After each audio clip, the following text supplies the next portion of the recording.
Hey, this is Paul. And before we get into this episode, just want to let you know that next week we have our first Ads Summit. Yes, we have over 30 speakers. This is a virtual summit.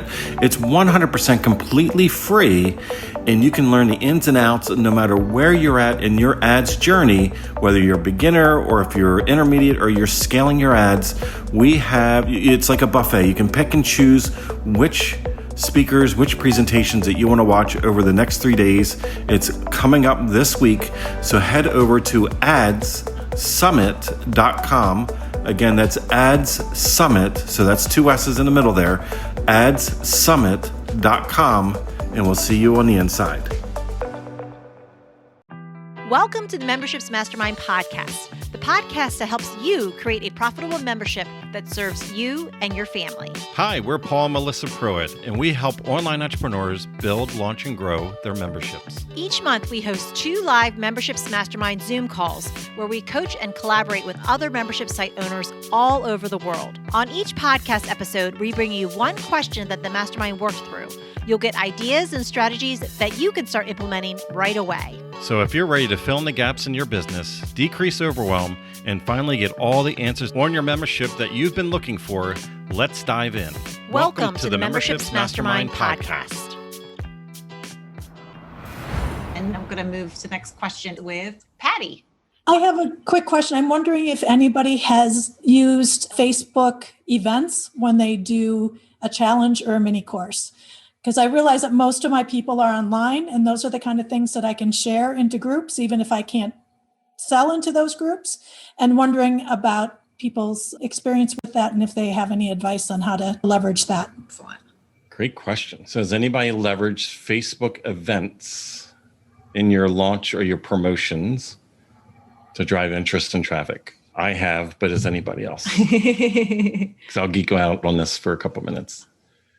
All right. So if you have a Facebook group that is under 500 people, now this is as of me saying this right now, of course.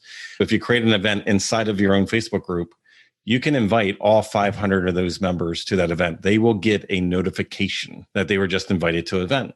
Now, I'm not as concerned about the event itself. You're just going to leverage the event, because I do use this strategy on all of our launches. So what you want to keep in mind, the moment they go over 500, you can only invite your actual friends that are inside of that Facebook group. So there's a difference in that moment, okay? So if you have a small pop-up group or anything, you can invite those people. If it's 500 or under, at least as of this moment, they'll all get a notification. So I want you to think about that. So don't invite people over the weekend because they're probably doing other things. What I want you to do is think more strategically. You want that notification to pop up in their notifications box, like in the middle of their day. So if you're in the time zone or if you're in the country of the people that you're serving, I want you to create that event during the period that they would get a notification, not first thing in the morning when there's already 80 notifications there that came in overnight. I want you to be the number one, you just got invited to an event. Because if they're on Facebook right now, they're going to see it. So you take advantage of that. These days, you can do an online event, which means you can put a URL in. Before, you used to have to put an actual physical address. So these days, you can put a URL. But what I want you to do is think of the event name as a headline, as a hook. Don't think of it as an event. You get a notification so that you're invited. It's going to say it on Facebook. You just been invited to an event. And then it's going to pop and it's going to say the name of the event. That is a hook. Use that to get people to click on it. Don't be so literal on what the event is, because the event name is not as attractive as the hook, a promise, a question, like statement, like whatever it is, like use it as a headline. Okay. Now, anytime that you change the time on an event, people that did say that they're going will get re-notified. New notification pops up. Just something to think about. You might be able to use that strategically. Okay. Now, I don't bank on the event itself to drive the real traffic. I'm using it as a notification machine. Now, those events in your own group, you can't share it externally of the group. Okay. So what I recommend is that you go in and you actually create an event from your page. And if you're allowed to share an event in other groups, like you just said, this is only do things that are ethical and that's allowed in these groups. If you can share that event in the groups that you're talking about, then this is the side benefit I want you to think about, is that an event from your page is a retargetable audience if somebody interacts with that event. So you can create a Facebook audience through a Facebook ad to people that interacted with that event. Does that make sense? So if you ethically are allowed to place an event, do it from your page, share it into the group.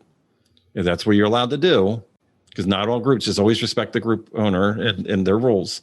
But if you're allowed to do that, anybody in that group that interacts with that event itself, if they look at it, if they go through, even if they say they can't join, it doesn't matter. As long as they interacted with the event, you can create a Facebook audience based on that. And you can serve ads to people upwards to 365 days later to people that interacted on that event. Oh, so, and then if I repeat this event, then you can go back and target those people again, or? Yep. You can just keep adding custom audiences, stack them all up inside of an ad. Okay. Yep.